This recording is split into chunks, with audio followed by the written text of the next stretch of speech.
This is a response video to one posted by Robert Alanis on his excellent channel, Collecting the King Show. And in his most recent video, he talked about the future of collecting Elvis on vinyl. I just want to comment on a couple of the points that he made, and in particular how those comments relate to the Japanese market, because I think Robert's main area of expertise is American records, whereas mine is Japanese records. I urge you to check out his full video because I'm just going to pick up on a couple of points.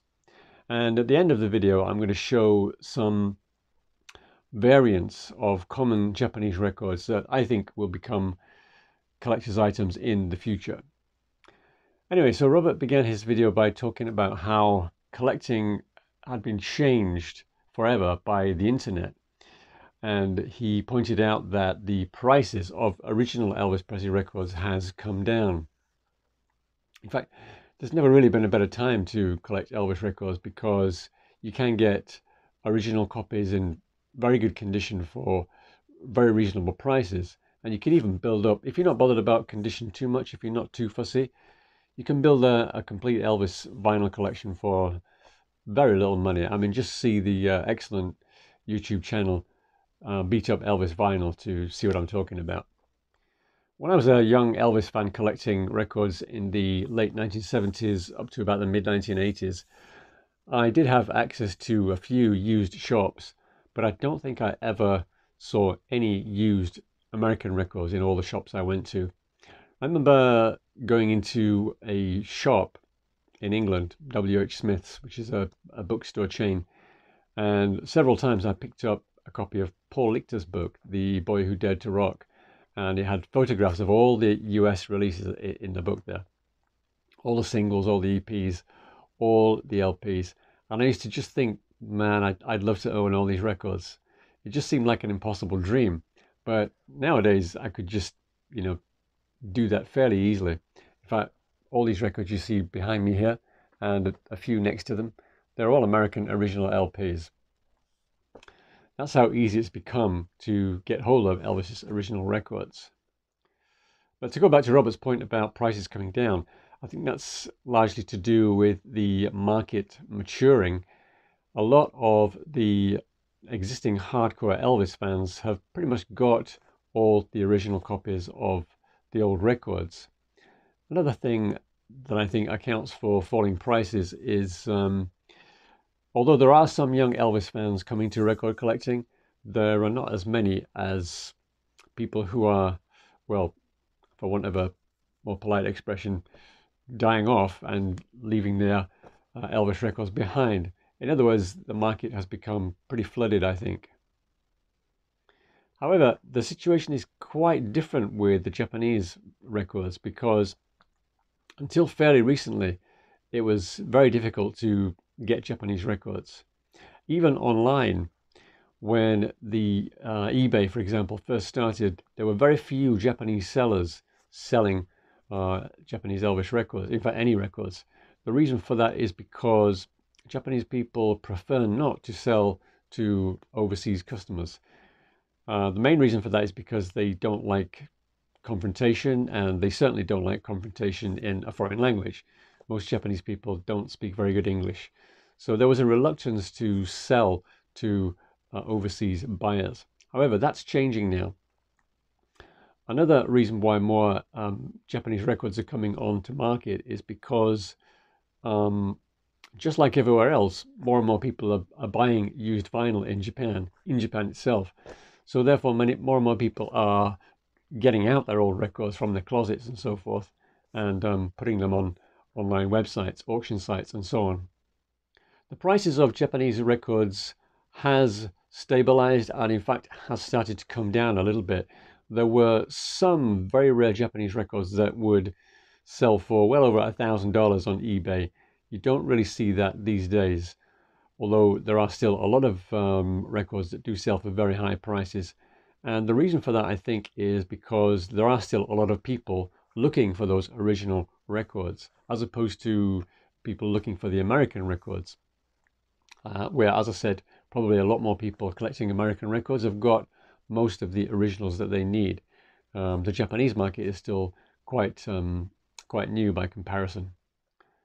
There are, of course, many Japanese Elvis records that can be found very easily. For example, Blue Hawaii, original copies of Blue Hawaii, or That's the Way It Is, On Stage, Aloha from Hawaii, etc.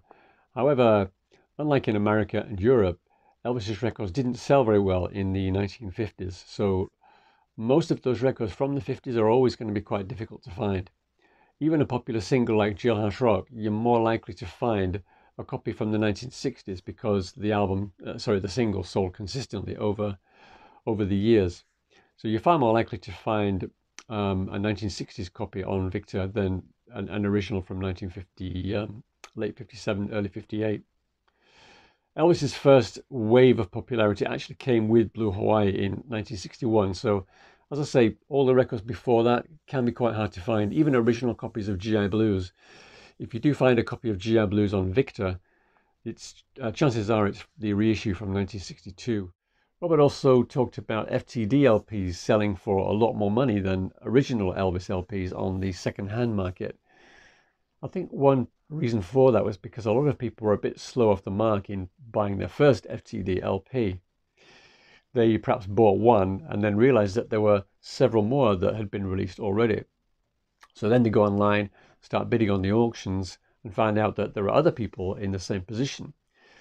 The prices go crazy in the auctions, and so then the sellers will start to list these albums at high prices, at buy it now prices. People buy them at those high fixed prices, so the price just keeps going up and up and up. And the thing is, the more these prices go up, the more desirable they come to the people who don't have them. Look at these prices. Oh, so many people want these. These must be so good. I've got to get one. And there's a sense of urgency to it because they weren't produced in large quantities. When it comes to the original albums, I think there are a lot of people out there looking for the originals who don't already have them, but there isn't that urgency there. So, for example, I really want an original copy of Elvis's first album from 1956. I have one from the 1960s in mono. It's perfectly good enough for me at the moment, so I'm in no rush to get that original 1956 copy. With people who are looking for those early FTD LPs like Blue Hawaii, Standing Room Only, Viva Las Vegas, there is that urgency because they know that not many copies were produced and they perhaps worry that the people who own them are not going to let go of their copy. Music on vinyl and Friday music releases can also sell for fairly large sums on the used market. I think their main appeal is the fact that many of them are on colored vinyl. I think their black vinyl releases tend to sell for less money. There are a few colored vinyl FTD releases, of course, but they haven't really needed to make colored vinyl releases. They pretty much sell themselves anyway, even on black vinyl, because first of all, they're unique releases. They have totally brand new cover designs. All the covers are really beautifully done, and the song selection is very different to the original album because they're all outtakes, at least as a rule. I do think that the situation, though, will calm down with FTD releases because most people know about them now. Most fans know about them, and they'll get in there and they'll buy one when they come out brand new. So already you can see that the last few FTD releases, with one or two exceptions, the prices are not as crazy as, say, the first ones. I've just thought of another point. Hang on. I've just thought of another point concerning buying old records, the originals. It can be quite tiresome. Although there are lots of copies of, if we stick with the first album as an example, there are lots of copies of that record online, but finding one in really, really nice condition can be a bit tiresome and very time consuming.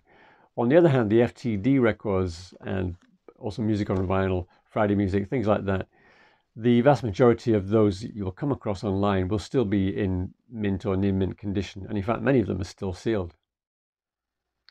Another great point that Robert brings up in his video is how people are becoming more interested in variants, different versions of records that are already out there. What are you going to do once you've got all the originals?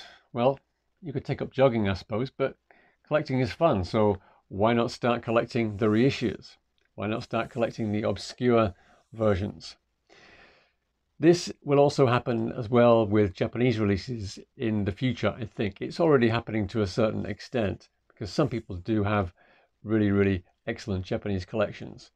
But there are still a lot of people looking for the originals. But I'm just going to show you a few things, a few examples of the kind of variants that people will probably become more interested in as time goes by with the Japanese releases. So what I've got here is a copy of the Jailhouse Rock single. The green release tells you immediately that it's a later issue, and then the red, white and blue company sleeve tells you that it's a mid-60s at the earliest. And then you've got the side 1, side 2 lettering. That also is a hint that it's a later version. But then on the back, you've actually got a different price here. It's 400 yen. So that tells you that it's a post-1967 pressing. So there's a lot of information to take in there. Not a lot of people are aware of a lot of this information at the moment, but they will become more knowledgeable, I think, as time goes by, and things like that will become more desirable. Here's another example, fairly common single from 75, excuse me, My Boy. When this first came out, the manufacturer was a company called Victor Musical Industries. But if you look on the back of this insert here, the manufacturer is RVC Corporation. So this is actually a later pressing of the My Boy single. And also on the record label as well, it reads manufactured by RVC Corporation at the top. So that's another little known variant. Another set of releases that I think is going to become more popular and more valuable in the future is the early RCA pressings of older albums. This is a very nice copy of it, happened at the World's Fair. It's the first RCA issue, and this one came out in 1971. These orange label RCA pressings are actually generally hard to find. It depends on the title. Some are easier than others to find, but most of them are quite tough to find. However, they're not well known, so at the moment you can pick them up for fairly good prices. Here's another example of something that I think will become more valuable in the future. This is a 4-channel copy of Madison Square Garden.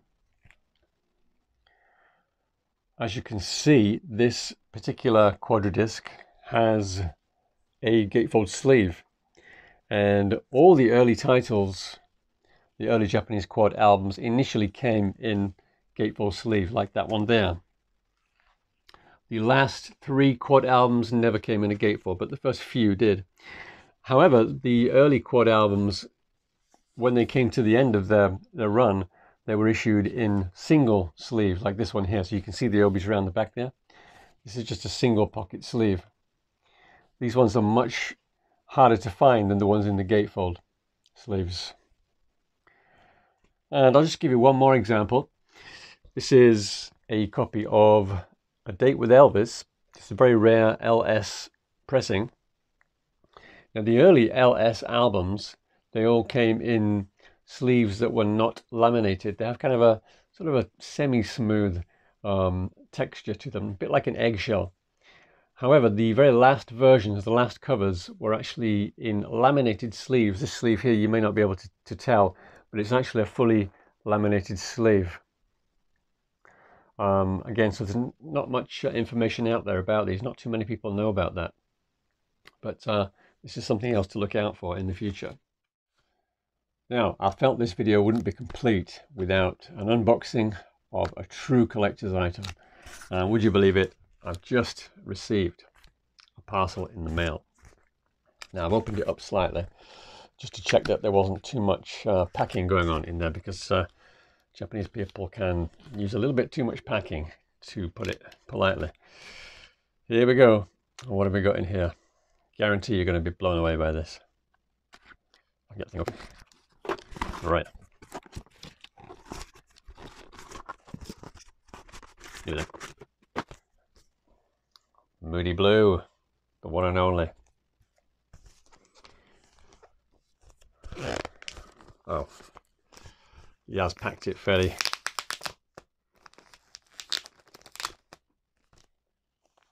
securely. Sellotape over the top. Sellotape over the top of the plastic cover. So this one's got the catalogue number AFL1 2428. So it's the classic first version. There we are. Now I really wanted to get one with the shrink wrap and the hype stickers, you know, the blue album, because you know you've got a really rare one. But you know, this is Japan, you can't expect to find everything.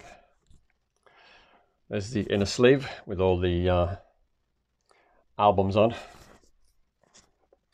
Take a look. Oh no, I don't believe this. I'm really sorry about this. I thought I had the blue one to show you, but it's just a boring old black one. Oh wow. It's got some numbers on here as well. I don't know what this means. 1S. 1S. I don't know what all that means. Well, I'm so sorry about that. I was really hoping to bring you the blue vinyl, the one that everybody wants, you know. But it's not to be. Maybe I'll find it one of these days. Well, I'm going to leave it there for today. Thanks to Robert for posting that original video. And, well, enjoy your collecting. I'm going to try and perk myself up with a nice cup of tea or something to get over the disappointment of this black label copy of Moody Blue. I'll see you next time. Oh, what a stupid idiot. I should have checked the listing more carefully. What am I going to do with this? Throw it away, I suppose. Maybe it's blue if I hold it up to the light. No.